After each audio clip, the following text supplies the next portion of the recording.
Numbers don't lie. That's what I kept telling myself as I stared at our bedroom calendar, my hands trembling as I counted the days backward for the 20th time.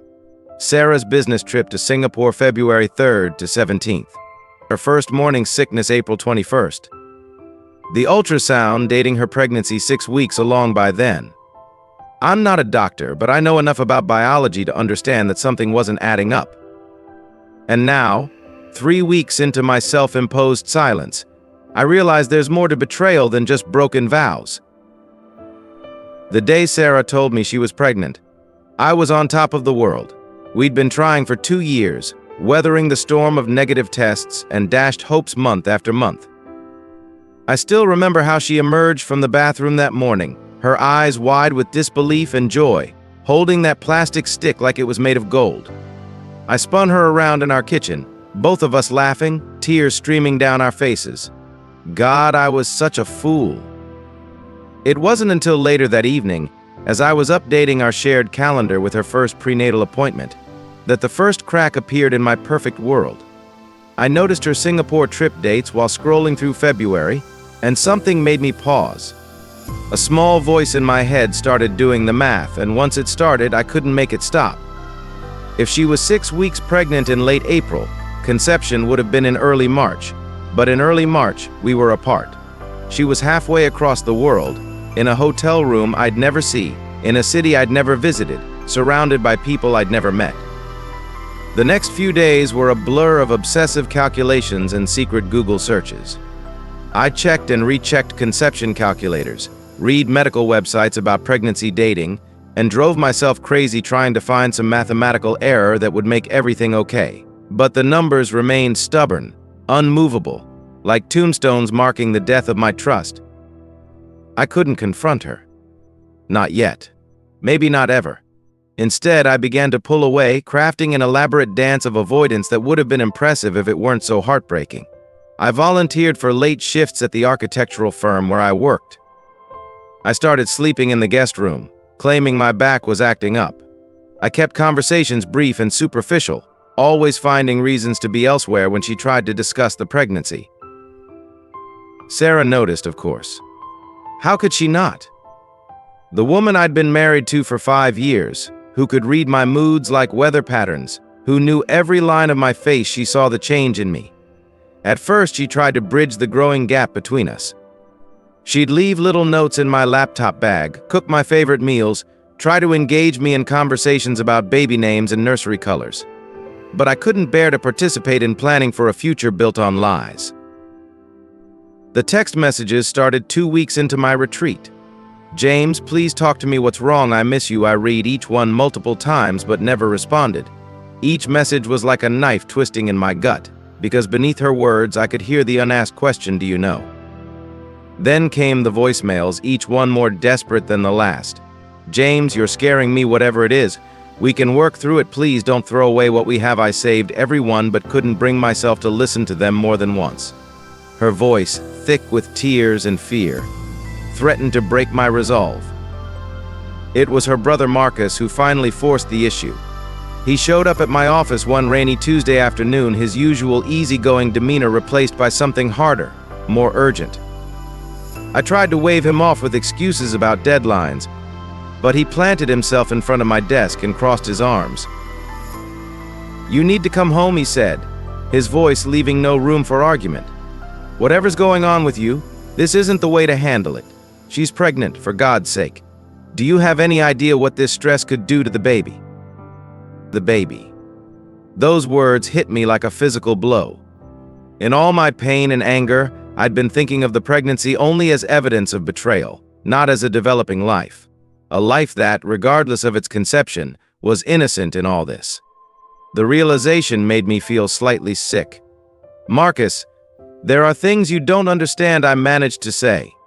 Then help me understand, he shot back. Because from where I'm standing, my sister's husband has turned into a ghost, and she's falling apart trying to figure out why. I opened my mouth to respond, but no words came out. How could I explain my suspicions without making them real? How could I maintain the fragile shell of ignorance that was keeping me from completely breaking down? But Marcus wasn't finished. She collapsed this morning. The world stopped. What? Dehydration and exhaustion, the doctor said. She hasn't been sleeping or eating properly for weeks. Can't imagine why his sarcasm was razor sharp. She's stable now, but she's still at St. Mary's. Thought you might want to know, seeing as you're still technically her husband. The word technically landed like a slap. I was on my feet before I realized I'd moved, grabbing my coat with shaking hands. The drive to the hospital was a blur, my mind racing between concern for Sarah and the burning questions that had been consuming me for weeks.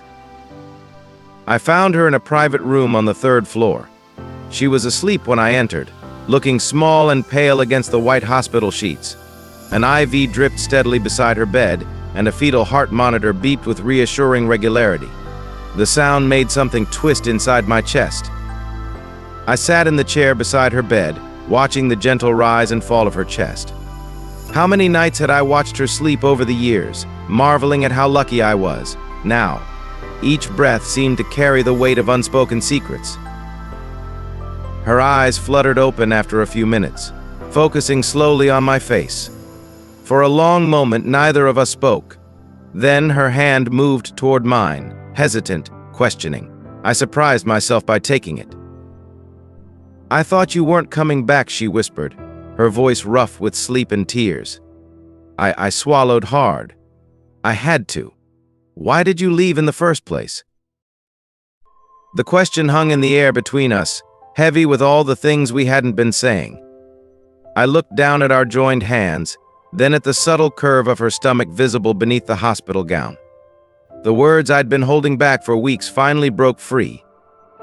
"The baby," I said, my voice barely audible. "The timing. Your trip to Singapore. It can't." Understanding dawned in her eyes, followed quickly by something that looked like relief, then hurt, then anger. "You think I cheated on you?" "The dates don't add up, Sarah. I've checked them 100 times. You were in Singapore when? When what?" She cut me off. "When you think conception happened?" "Based on what, James? Your Google searches." She struggled to sit up, wincing slightly. "Did it occur to you to actually talk to me? To ask about the ultrasound? To mention that something was bothering you instead of just disappearing from our life?" The doctor dated the pregnancy based on hormone levels and measurements, but she said it wasn't an exact science. At my last appointment, the one you skipped, she revised the dates. The baby was measuring smaller than initially thought. I'm actually about 2 weeks less pregnant than they first estimated. She paused, letting that sink in, which puts conception exactly where it should be. When I was home, with my husband, who apparently trusts Google more than he trusts me. The relief that flooded through me was immediately followed by crushing shame. All those weeks of silence, of distance, of letting her worry and suffer, all because I couldn't bring myself to have a simple conversation. "Sarah, I'm so sorry. I should have." "Yes, you should have," she said firmly. "You should have talked to me. You should have asked questions. You should have remembered that marriage is about communication, not assumptions." Her voice cracked slightly. "Do you have any idea how terrified I've been? Wondering what I did wrong? Wondering if you'd decided you didn't want this baby after all? Wondering if you'd stopped loving me?" "Never," I whispered, tightening my grip on her hand. "I never stopped loving you. I got lost in my own head, in my fears. I convinced myself that if I didn't say it out loud, maybe it wouldn't be real. And then the longer I waited, the harder it became to break the silence." She finished for me. "I know. But James, you can't do that. We can't do that. Not with a baby coming. We need to be able to talk about things, even when they're hard. Especially when they're hard."